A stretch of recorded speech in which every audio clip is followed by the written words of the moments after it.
Hi everyone. I thought throw a video in here to complement the video I did yesterday about the Epstein files and what's going on with them and why there's a hypocritical double standard where it compares to what's been happening to Israelites, namely blacks, so-called blacks, Hispanics, and Native Americans for 500 years. They're now complaining that in the Epstein files that white children, are being essayed and done all kinds of abominable things by white people, their own people.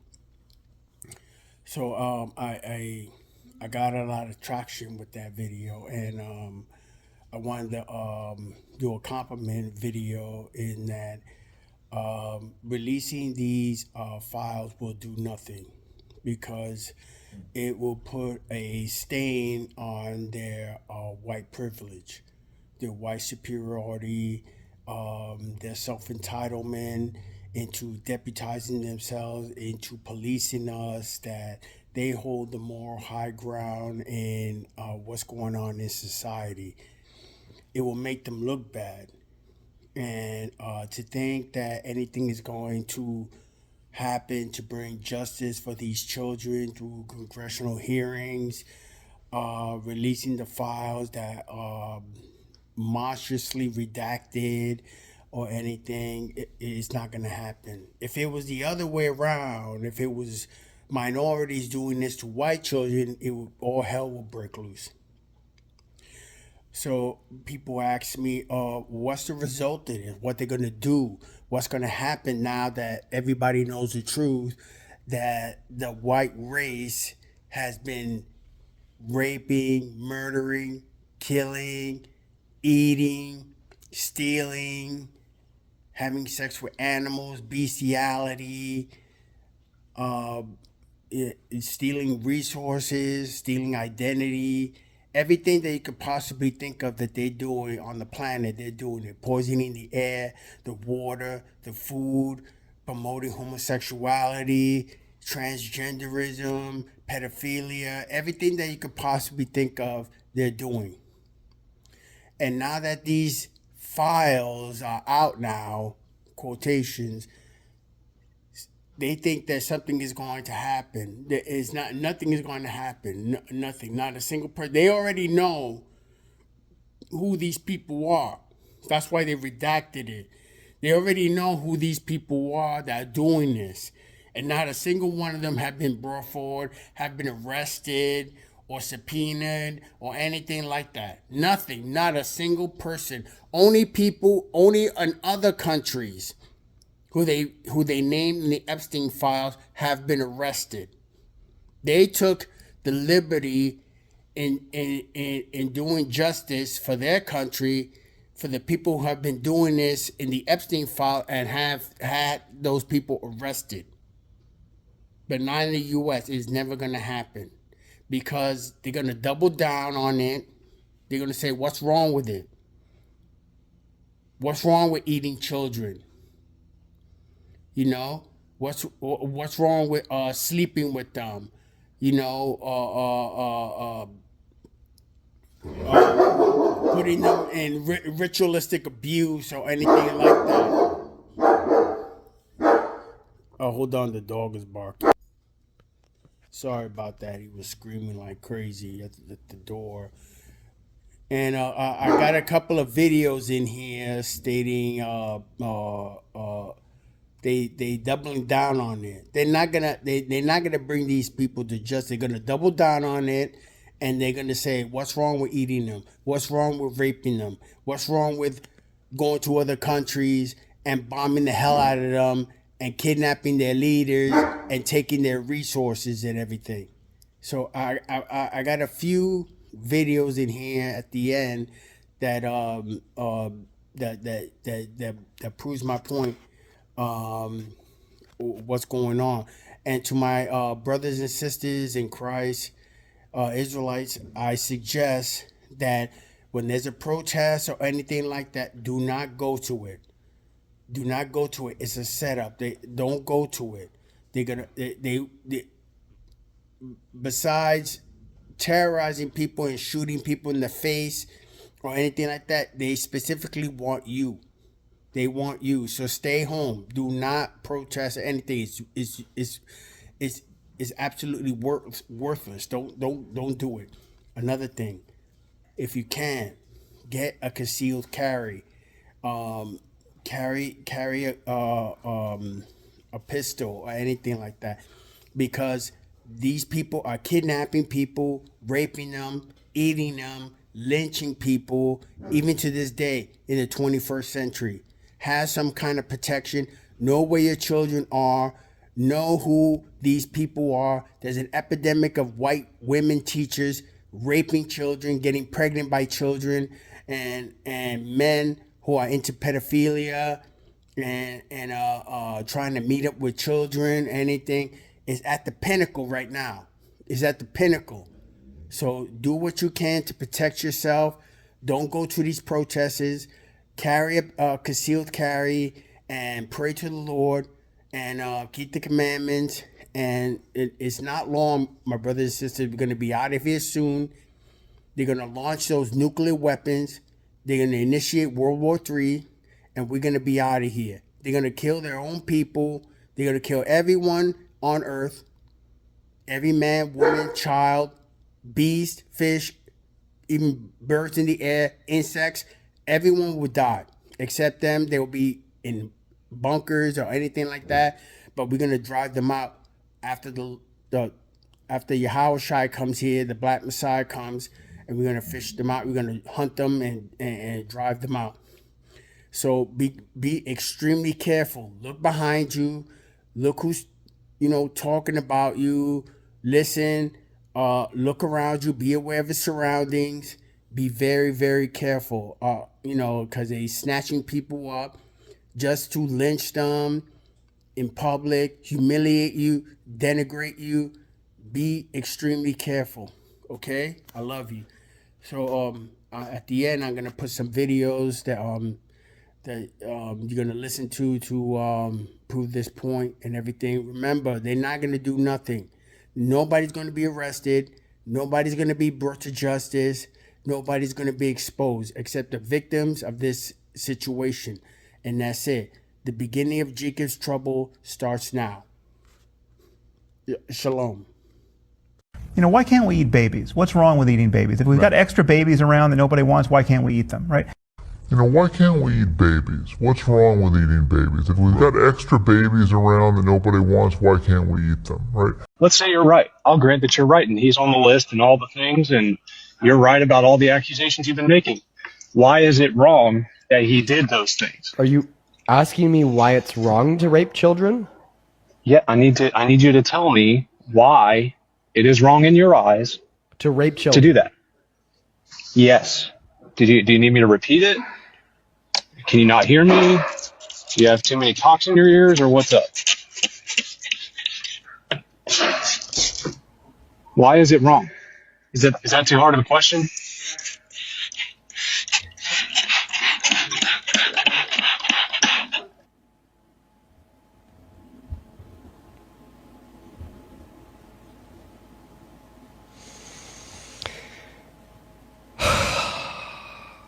It's happening. It's actually happening. Why don't you actually answer the question? It's actually happening. No, because I asked the question. Why are you? I didn't think this one would happen. We see it often. They'll say that something's wrong, and then Trump will do it, and then they'll defend it. Did that with J6. Did that with the J6 pardons. Did that with the Medicaid cuts. Did that with the SNAP cuts. Just didn't think they'd do it with child rape. Obfuscating. Let's just get to the fucking point, bro. I just didn't think they'd do it with child rape.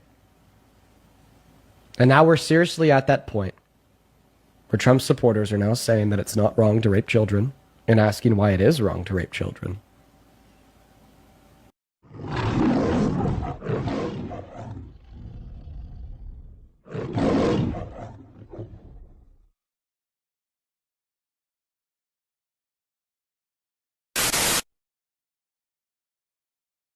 If you follow me, you probably saw my video about Auschwitz, but today I want to talk about something completely different. I want to talk about slavery. I'm talking about American slavery of black people. For 400 fucking years, by the way. It was 400 years. And you're probably thinking, I already know all about this. We talk about this in school. I don't need to learn anymore. Well, let me tell you, we actually don't talk about this in school. We don't talk about the truth of it. So let me tell you some things that I learned while researching this. And it's not that hard to research. You just have to look it up. So fact check me if you want, but here we go. First one I wrote down, you probably heard the term motherfucker. Okay, and I'm not going to do any of that corny, like, graped stuff. I'm going to use the real words because those people deserve it. They deserve to not be graped or whatever the fuck. So slave owners sometimes would force, this was a common occurrence, would force black men to their own mothers to publicly humiliate them and break their spirit. That's where the term motherfucker comes from. The term motherfucker comes from slavery. And I'm never going to use that term again. Once I found that out, I was so sick. Next up, the Atlantic slave trade, which we've all heard about, right? If you have like a public education, hopefully you've heard about this. It was so much worse than we could ever possibly imagine. And like, I mean that. Certain ships were actually invented to make it faster so that the slave traders could get more of a profit because people were dying too quickly on the ships. They had special made masts that were much higher. They were the fastest and biggest ships so that they could make a higher profit because people kept killing themselves and dying. And now let me add on to that, people committing suicide because the conditions were so horrible on the ship. They hadn't even made it to slavery yet. They hadn't made it to the plantations. And they were still killing themselves because they knew how bad it was going to be. Sharks literally changed their migration patterns because bodies were just thrown overboard once they died. However, the Atlantic slave trade officially ended in 1808, right? That was the law that was put in by the early United States government. But do you think that stopped it? No. Let me talk about the reverse Underground Railroad. A lot of Southerners went up north and they had these like gangs that would go and capture, they would kidnap black people. Even if they had never been a slave in their life, if they were escaped, no matter who they were, if you were black, they were going to try to kidnap you. They sold children, especially children, because they were easier to kidnap. It was just a big human trafficking thing. And it boggles my mind that we aren't, like, we don't really talk about this stuff in school, at least not at my school in Utah. And also, to counteract the end of the slave trade in 1808, you know what they did? They made breeding farms. And you can guess what that is. It was a farm. Girls as young as 13, you know, I wouldn't be that shocked if it was younger, but at least girls and women as young as 13 were sent to special plantations that were exclusively made for breeding, making new people to enslave. And I also didn't know about this, and I don't know, I'm just fuming right now because, like, I knew it was bad, but, like, doing, like, a little bit of your own research makes you realize how horrible it was. Like so much worse than I ever imagined. Another one, you may have heard about this, but if you haven't, let me tell you, the white people, the slave owners, would use African American hair for cushions, for couches, for insulation. They pulled people's teeth that had pretty nice teeth, whatever. They would pull them and turn them into fucking dentures and sell them to rich white people. And you know who had those fucking dentures? George Washington. He had teeth pulled from his slaves to make his own fucking dentures. No, his teeth were not wooden. That's a fucking myth. His teeth were made from slaves' teeth. I mean, they turned their skin into leather. Another thing, they used these people as much as they could. It's horrifying. Obviously, they exploited them for labor. That's the one we all know. But they also used women in particular for fucking medical experimentation. Do you want to know the reason we know so much about women's gynecology? Is because of the fucking human experimentation that happened to black women in the 1800s and before. Also, the sheer amount of that women had to endure from their fucking masters or whatever, don't get me fucking started.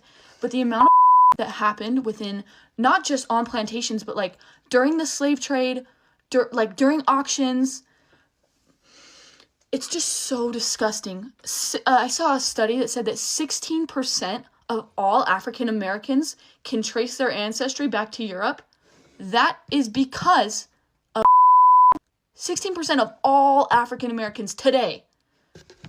And this video is 5 minutes long. I've been talking for a minute. I haven't even scratched the surface on the cannibalism. It makes me so angry. And guess what? It didn't fucking end with the Emancipation Proclamation. That was a great start. But it didn't fucking end. You really think those people that owned other people were just like, oh, well, it's illegal now. I guess I have to let you all go. No, that didn't fucking happen.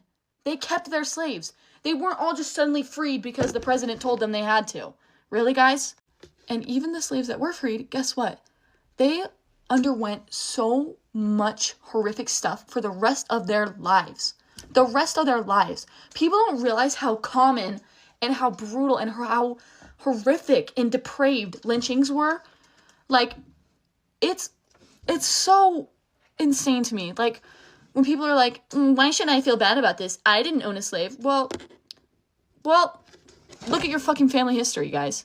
I looked at my family history. I had, because I'm really into family history, I had like my 5th great grandpa or something was from Kentucky, and his fucking will says, to my son, I leave an African American girl, well, I think he said Negro, I don't want to say that word though, named Luda.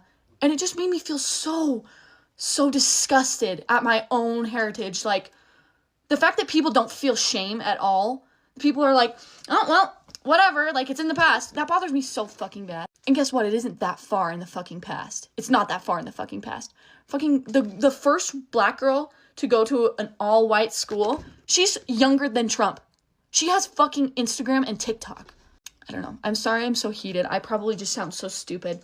But I'm just so disgusted right now. Just, like, thinking about it. And, like, I've written some stuff down. Just, like, it just makes me so angry. It didn't end in 1863. It didn't end in 1865. You, like, please, I want you to do your own research. I want you to find out as much as you can about this to understand how horrible it was. Because we truly have no idea. Anyways, rant over. I hope I didn't word anything poorly. Because I'm not thinking right now. I'm just kind of disgusted right now. So I hope that this wasn't too, like, sensitive. But yeah, that's it, guys.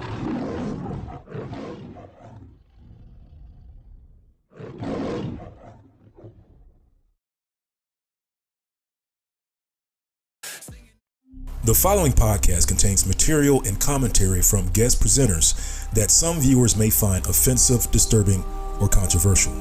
Listener discretion is strongly advised. This episode includes an interview featuring Rabbi Finkelstein of New York, during which certain statements are made that some audiences may find troubling. Now, please note that the views and opinions expressed by Rabbi Finkelstein are solely his own and do not reflect the views, opinions, and positions of this channel, its host, or its affiliates. Our purpose in sharing this content is for informational and discussion purposes only. We encourage listeners to engage critically and thoughtfully with the material presented. If you are sensitive to controversial or potentially offensive subject matter, we advise that you do not proceed with this episode.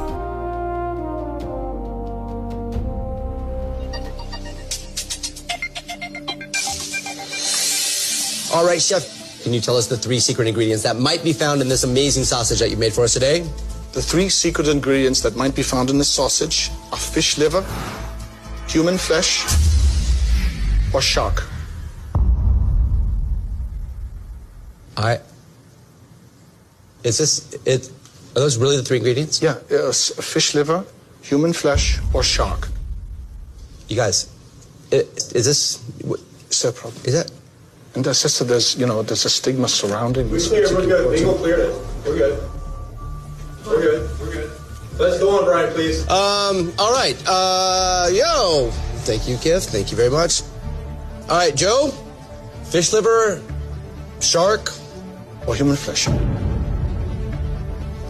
God help you, it better be shark.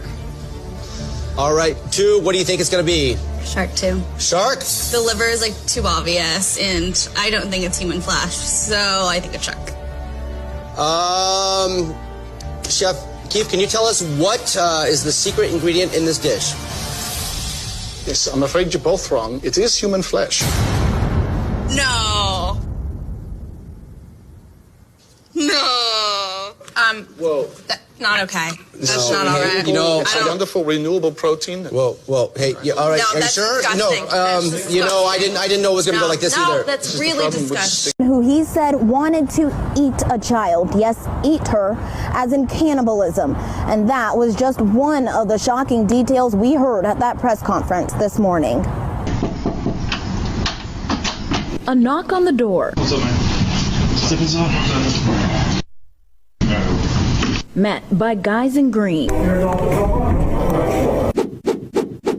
45 people arrested for being child predators, prostitutes, johns, human traffickers, and this. A gentleman wanted a person brought to him that he could eat, physically cannibalize. That was Justin Bensing, who also, according to this warrant, planned to kidnap a child and make her drink her own pee to get him off. You want to talk about the depravity of humanity?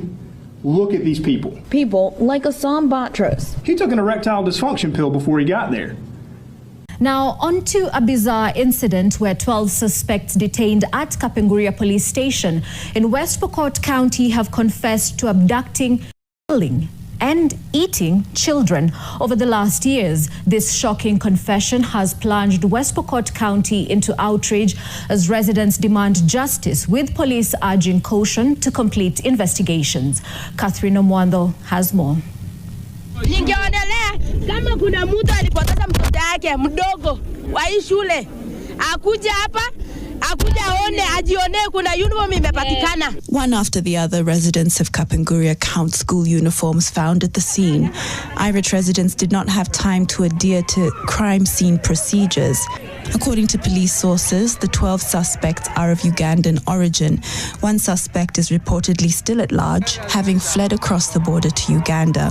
Last week, thousands of residents descended on the home of one of the suspects after the decomposing body of a 7-year-old boy, Brighton Kibet, was found dumped in a maize plantation nearby. Inside the ruins, villagers uncovered hundreds of children's clothes, including school uniforms, exercise books, and shoes, leading many to believe the victims were school-going children abducted traveling to or from school. Police say the suspects now detained at Kapenguria police station have confessed to the horrors. Locals say they were targeting children aged between 5 and 13, as ropes used to tie children to prevent them from escaping were discovered. Elizabeth Cheptana, a mother who lost her son in 2006, managed to identify her child's clothing among the pile. Jeffrey Epstein and his Hollywood elite circle have been exposed as cannibals. Not rumours, not whispers. Hard evidence from the files. Babies in fridges. Jerky as code. Rituals that will make your blood run cold. An entire grotesque subculture of trafficking, consumption, and depravity on an industrial scale that has been blown wide open. And at the rotten heart of it for years, according to Epstein Files investigators, Ellen DeGeneres, the daytime TV queen who smiled into America's living rooms while allegedly orchestrating horrors in the shadows. They called it conspiracy, they called it rumour. But nightmares like this don't disappear. They get buried. And what's buried long enough starts to rot.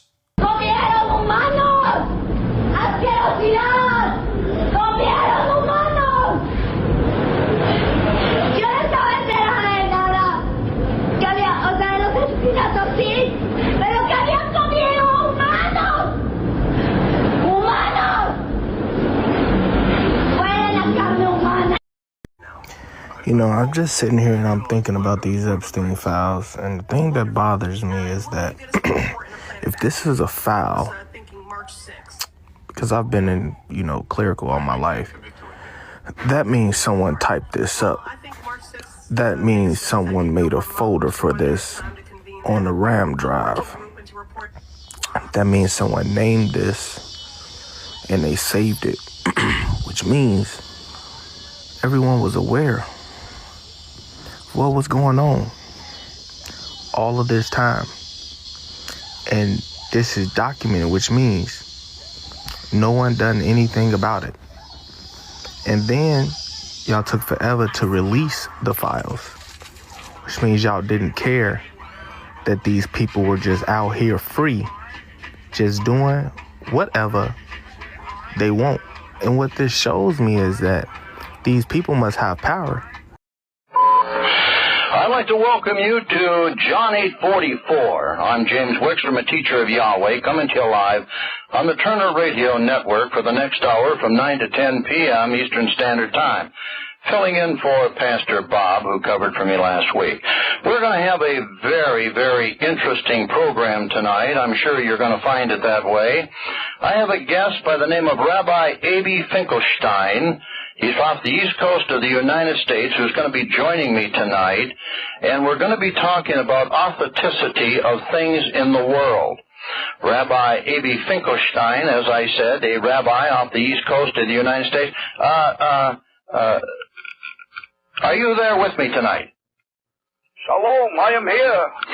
Say, listen, I'm filling in here for Pastor Bob tonight. And I know we've never met, but I do have some very interesting questions for you. I think questions that I want to give you the opportunity to answer to, because there's a lot of rumors and conjecture that's taking place across this country relating to the Jewish population, okay? Okay. Now, you see, as being off the synagogue and a teacher of the Jewish race, because you are a race, aren't you? Well, some say we're a race, some say we're a religion. Yeah, well, what do you say? We're a little of each. Well, what are the synagogues teaching the Jews in America today as to the course of where this country is heading? Well, it's like this. You know, America, it served its purpose for us for a while. We made a lot of shekels here. We made a lot of interest off the shekels. But we can get cheaper labor in China. We can get cheaper labor in India. Why should we pay the white race goyim here in America any money when we can make a better deal over there? It's all about shekels. You know, I want to get into that about shekels and interest and everything, and this is very interesting that you bring it up, because I noticed that there's a lot of investment by Jewish financiers into Asia, most parts of Asia. Now, I also know that Jewry is an Asiatic race. Is this correct? Well, we're really all over the world, but yeah, I guess you could say we started in Asia. Yes, that's right. Now, the Hebrews did not start there, and the Israelites didn't start there. You really have no bearing to be in the Hebrews or the Israelites. You are not the dispersed nations, plural, of the tribes of Jacob, who are surnamed Israel. Actually, the con game that you have brought on to this country and the world for many years, and it's been a good con, game, is that you're allegedly God's chosen people. We are God's chosen people. It's just that most Jews don't like to admit it, but our God is Lucifer. Your God is gold. Well, that's what we like, is lots of gold, lots of shekels, some American Express cards. You know, we like to spend, we like to have a good time. We let the goyim do the work, and we have a party. Oh, in other words, free foreign aid, free housing, free food, and you just let the other races be your goyim cattle slaves. Is this correct? That's what they want, so we let them be that. And this is what's coming and planned in this country, too, isn't it, the United States? Well, this country here, we're going to brown this country up. We're bringing all the Mexicans and all the Hispanics across the border. They're interbreeding, especially with a lot of the white women, the shiksas as we call them, and they're interbreeding with them. Pretty soon there won't be a white race, it will be all brown. And talking about race, you are a race, Rabbi Finkelstein, but you are a race of Asiatic blood. Is this correct? Well, there's Jews everywhere in the world. We interbreed with all the good-looking women in every country we go into. All the good-looking women, all they care about is we buy them a few diamonds, not that they're worth anything. We mark that industry up real big. If the truth be known, we have so many diamonds that if we ever turn loose the diamonds we have, you can buy them for the same price as a dozen roses.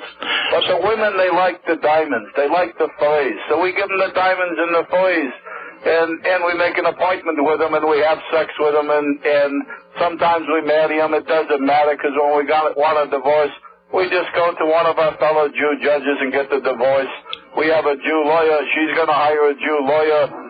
Yeah, she's not going to make any shekels, but she can try. Let me ask you this. This is very interesting. This war in Iraq that took place after the alleged towers of 2001, September 11, 2001, this alleged war, it got very interesting. There were really no Jews in them towers. Can you explain that? Well, spiritually, there were a lot of Jews in the towers. A lot of Jews died in those towers, spiritually. Oh, I see. Well, the 3,000 Jews were not at work that day in those towers. That just gave a lot of people have the impression that the Jewish population out there in New York was aware that something was going to happen, and they didn't show up for work that day. Yeah, we got a call from the Kahilla that Ariel and some of the boys in the Mossad, they got together and they wired up the buildings and they took them down. It was going to be a hard thing to take them down anyway, because we wanted to build some new structures and the buildings were getting old and it was time to bring them down. This way, we make some shekels by destroying the building. Old Silverman, who's a good friend of mine there, Larry, he got a twofer. He got a 2-for-1 there, and he doubled the insurance magically just 3 months before it happened, and then he got a 2-for hit on it, so he made like 4 times his money. I should have been in on the deal. He asked me, but I said, I don't know, let me think about it. It took a little too long for me to think about it, and he pulled the plug. He pulled it, as they say, and so the buildings come down. But at least I got in on the market. And I was short American Airlines, I was short United Airlines, I was short Lloyd's of London Insurance Company because they took a big hit, Allianz Insurance Company, I was short them, so I made a few shekels. Well, let me ask you this. You know, there's a lot of speculation here, and this U&K on all food labels, for example, that are sold in supermarkets, etc., is this a Jewish tax that is paid to, like, rabbis like you all over the United States? Is that another con job at the expense of the goyim, the masses who purchase the product? Well, I didn't get in on that one, but yeah, it's a lot of other rabbi groups. They tax the food, and you could call it a tax. You're entitled to make money where you can make money. If nobody stops you, you make the money. And but the goyim, I mean, they're the cattle. The white race out there, they're the goyim, they're the cattle. And so if we want to make money off of feeding our cattle, well, who's to say that that's wrong? Total industrial plants, automotive plants, are being shut down. 1,500 to 3,000 in a plant are losing their livelihood. It's just a matter of time, isn't there? Well, of course. But all they really ever had anyway, once you give up working for yourself and you work for somebody else, you're a slave to that person. What you're doing is actually, he's not paying you money, but all the labor that you're doing, you're giving him a piece of the action. And when you give him a piece of the action, you're making him the rich guy, not you. So all we let them do is make a subsistence living. They could never afford to buy a house on their own. We got to give them a payment plan. Of course, we do them a favor, and so we collect a little interest for that, about 3 houses for every one that we sell them. But you have to be in business for yourself. If you're not in business for yourself, then you never have a chance to make any money. You're going to be a working stiff, a slave, a serf. You're a schlepper. You know, Rabbi Finkelstein, you're very brazen tonight, and I'm really surprised at how truthful that you've been in answering a lot of my point-blank questions. Why is it hard for why do the Jews feel, or is this just a paranoid, schizophrenic feeling that everyone in this country is looking at them, want to do things to them and stuff like that? Well, they better not look at us too hard or accuse us, because that's anti-Semitism. And if we catch you with anti-Semitism, we can throw a book at you. Remember, we control the court system, all the Jew judges, the Jew lawyers, the Jew prosecutors, and we wrote most of the law. Not us necessarily, but we pay our goyim in Washington, D.C., the Democrats and the Republicans. They sit around and we have them write up laws. We tell them what to do. They put it on the paper. We don't actually even do the work. Well, you know, as we're on the Turner Radio Network here, this is one of the only live radio networks that actually two individuals that come from two opposite parts of this planet, you, Rabbi Finkelstein, and yours truly, James Wickstrom. You know, we are on two totally opposite sides of this planet, and both of us have two totally different wants and needs and desires against one another, and yet here we are, sitting here tonight live on the Turner Radio Network, discoursing about people, discoursing about things, being honest and truthful, and telling the truth to the masses. But, you know, the masses have a hard time believing anything. Well, we've done a great brainwashing job on them over the centuries, and especially the last few hundred years. We've just brainwashed them completely. They believe anything we tell them. And, you know, in the meantime, we have a lot of fun around Passover where we steal the children. And, you know, I know you know because I've heard it on your show before. I mean, we steal 100,000 to 300,000 children a year just here in this country, and we drain the blood and we mix it with the Passover bread, and then we throw the bodies into the slaughterhouses that we own, and we grind up all the bodies in the sausage and the hamburger. McDonald's is one of our favorite outlets, and the people, they eat it for breakfast, they eat their children for lunch, and, you know, us Jews, you know, we gotta do what we do. The most important thing to remember between you, Pastor Wickstrom, and me, Rabbi Aby Finkelstein of New York, that we both have two fathers, and so that's why we look at the world in two different ways. And we know that there's a massive collision that's going to take place between two forces, don't we? Well, that's what your book says. Our book says that we're going to take over the world. Well, I look at you. You're doing a pretty good job right now. Yes, you've done a pretty good job, but you know there's quite an awakening coming.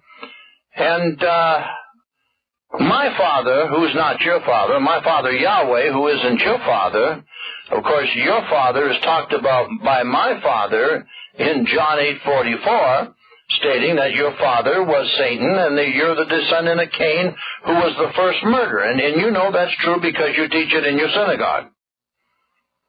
Well, that's true, but it's not for you Goyim to know. But right now it's too late. It's over for you, white race. So that's why I'm speaking so honestly here, to bring it out into the open so that you can see it for what it is. You've been teaching the people real good, but they don't wake up, do they? You don't get a lot of followers, do they? Because you know why? They're scared of us Jews, because they don't want to be called anti-Semites, and they believe that we're the chosen people. And so that's why we can do whatever we want to do, and we can get away with it because the white men are cowards. And we go to the synagogue all the time and have some Manischewitz and dance the Hava Nagila. You know, it's interesting. I've told people for years and years, it's not that you Jews are hiding anything. You're coming right out on television, in the newspapers, on the radio, and you're telling the people exactly what you're going to do before you do it, and they're brain dead. Well, we did a good job with the public school system. We got you to put all of your children in there. You notice that the Jew doesn't put his children in there. They go to the Hebrew Academy where we teach them the real things, and then they go to the synagogue and they learn the real important things. But we send your kids to the public school. We even have you tax yourself from your property so that you never own your property. And so if you don't make your property tax, we're going to take your property. You can bet on that. And we have you put your kid in a 12-year babysitting is about all it does, because you don't learn anything. And then by that time, the kids, they get to be teenagers, and then we give them the music. Not that we really want to call it music, because, oy vey, that's not music. But they listen to that, and then they want to do what they want to do, and so we sell them drugs, and we make a lot of money off your children. Your children from cradle to grave. All we do is make money off of them. Your cattle, your goyim, the human cattle. Mazel tov. You know, it's interesting. Yes, I know what you call us, but you know, you may call me Goyim, but I can call you devil, but you know I'm going to be calling you a good name because that's what you are. Well, that's true. Now, you see, Rabbi Finkelstein, in your synagogue out there in New York, do you have a lot of infighting with the other Jews, the Orthodox Jews and the other Jews? I mean, is there a lot of infighting for the money out there in New York? I've heard that there's a big inner war going on now with Jewry. Well, we fight a little bit and we argue a little bit. Of course, that's the two most important things we do is complain and get the guilt. And so what we do, we're not really fighting among ourselves because we're both going to make a lot of money. It's just who's going to make a little more on this deal and who's going to make a little more on that deal. The bottom line, though, is we have the Goyim. The Goyim does all the work. The Goyim makes all the stuff. He sells it to us for pennies. We're the wholesalers. We're the middlemen. We mark it way up and sell it to the other Goyim on the retail side. There's an old saying in Yiddish that the reason that God made Gentiles is because somebody has to pay retail. It's not going to be the Jew for sure. The Jew doesn't pay retail. It's the Goyim that pays retail. We buy wholesale. Well, that's very interesting. I understand it. But I also know the bloodletting. I know that on your Passover, which isn't mine, that a lot of little children do disappear, and I do know that, and I know a lot of police departments and agencies have been informed, but you're very open. You're very open tonight. I'm very surprised that you're talking about the bloodletting of the little children, that you put their blood in the matzvah balls, and that you eat it on sacrifice on Passover.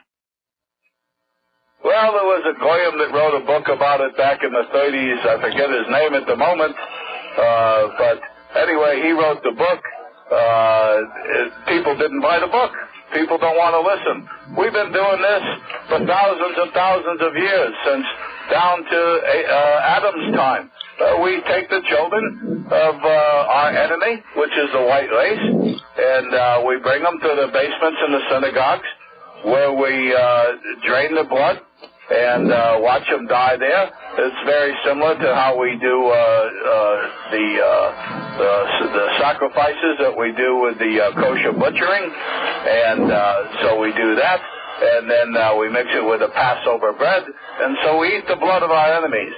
And the bodies, we're not cannibals, so what we do is we take those, because we can make some shekels, and we give them to the slaughterhouses. And those are pounds and pounds and pounds of meat that we grind up in the sausage and the hamburger, and that's why we made those the most popular thing, sausage for breakfast and hamburger for lunch. And so all the Goyim out here are really eating their children. And even when we say this outright and tell you people, you don't believe it. So that's your problem. You know, I've got a question, and I yes, it is a problem. But you see, I've always wondered, how did you Jews ever get control of the i.e. Christian churches in this country? It's always baffled me to a varying degree, Rabbi Finkelstein. You know, you have your synagogue out there in New York on the East Coast, but I'm wondering, how did you ever totally get control of these Christian churches who at one time told their congregations to stay away from you Jews? How did that happen? Well, you know, our father Lucifer, the number one thing of all the organizations out there on the earth that we would want to infiltrate and take over of Ugoyim, obviously would be the churches. So we attacked them first, and we attacked them most.